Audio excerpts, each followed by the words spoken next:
تو اسلام کے دین کے ساتھ محبت کرنے والے لوگوں، جب بندہ حضور علیہ السلام کی غلامی کا پٹا اپنے گلے میں ڈال لیتا ہے تو پھر اس کو زیب نہیں دیتا کہ وہ کسی غیر کی طرف دیکھے بھی۔ اب اس نے اس در کو چنا ہے جس در پہ آنے کا حکم رب دیتا ہے، اور رب تعالیٰ ساتھ یہ بھی فرماتا ہے کہ میرے حبیب کے دروازے پہ آ کے میرے محبوب کا وسیلہ دے کے رب سے جو مانگو گے رب وہ عطا فرمائے گا۔ تو جن لوگوں نے حضور علیہ السلام کے دین کا دامن تھام لیا ہے، چاہے کوئی غریب ہے، چاہے کوئی امیر ہے، چاہے کوئی پیر ہے، چاہے کوئی فقیر ہے، جس نے بھی دامن تھام لیا ہے اس کو یہ زیب بالکل نہیں دیتا وہ کسی غیر کی طرف دیکھے، اس نیت سے دیکھے کہ اس کے پاس جو مال ہے میرے پاس آ جائے۔ کئی لوگ ایسے ہوتے ہیں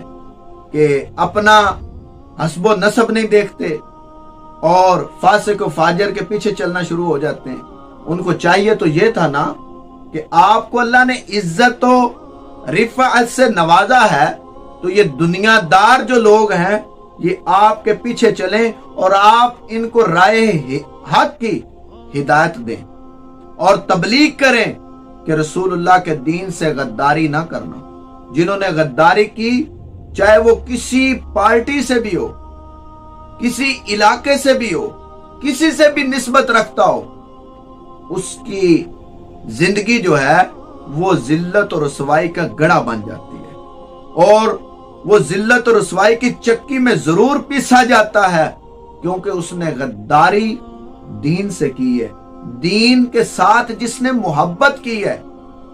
اور میں نے دیکھا ہے کہ غریب لوگ جو ہیں، غریب بندہ ہے، مزدور یہ کرتا ہے، دیہڑی دار ہے، وہ لوگ جو ہیں وہ زیادہ رسول اللہ کے دین سے محبت کرنے والے ہیں۔ آقا علیہ السلام نے فرمایا نا کہ مجھے غریبوں سے پیار ہے، اور کل قیامت کے دن جنت میں جو تعداد سب سے زیادہ ہوگی تو وہ غریب لوگوں کی ہوگی۔ وہ کس وجہ سے ہوگی؟ کہ انہوں نے دین کو پسند کیا، دین کو انہوں نے چنا اپنی زندگی کو گزارنے کے لیے۔ تو جب انہوں نے دین کو چنا تو رب تعالیٰ نے اپنے حبیب صلی اللہ علیہ وآلہ وسلم کے دین کے صدقے اللہ تعالیٰ نے ان کو عزتوں سے نوازا۔ چھوٹی سی برادری سے تعلق رکھنے والا، جو حسب و نسب بھی اتنا نہ ہو تو اس کا تعلق رسول اللہ کے دین سے ہو تو رب تعالیٰ اسے بہت زیادہ رفعت اور بلندیاں عطا فرماتا ہے، اور جس کا تعلق بڑے حسب و نسب کے ساتھ وہ تعلق رکھنے والا ہو، اچھا حسب و نسب ہو، لیکن وہ دین سے غداری کرے، رب تعالیٰ اسے ذلیل و رسوا کر دیتا ہے۔ چاہے وہ کسی استانے کا پیر ہو،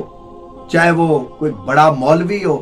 ہم تو صرف ماننے والے ہیں، اس کو ماننے والے ہیں جس کا تعلق آمنہ کے لال سے، اس کو کبھی نہ ماننا جس کا تعلق کسی دنیا دار کمینے سے ہے، اس کو ماننا جس کا تعلق اس آستانے سے ہے جس آستانے سے سب کو فیض ملتا ہے، جس آستانے سے سب کو عزتیں ملتی ہیں،